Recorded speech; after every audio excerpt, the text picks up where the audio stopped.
বলো কেমন আছো তোমরা সবাই? আশা রাখছি সবাই ভালো রয়েছো।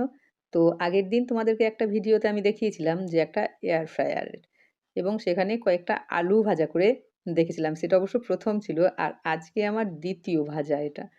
তো চলো দেখি একদম বড় রিস্ক একটা নিয়ে নিয়েছি। ফিশ ফ্রাই করব। দেখা যাক। ১৮ মিনিট মতো দিয়েছি সময়টা। আ এবার আমিও আজকে ১ম দেখব তোমাদের সঙ্গে। মানে তোমরাও যেটা দেখবে আমিও ঠিক সেটাকেই দেখব আরকি।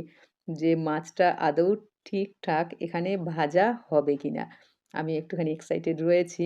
তো অবশ্যই তোমাদের সঙ্গেই সেটা শেয়ার করছি। তো দেখা যাক কি হয়। না, মনে হচ্ছে যে হয়েছে। যাক, আমার রান্নাঘরের পরিশ্রম একটু কমলো। কারণ তেলের মধ্যে এই যে মাছগুলো যখনই দিই, ওভেনের চারিপাশটায় এত বেশি তেল ছিটে হয়ে যায়।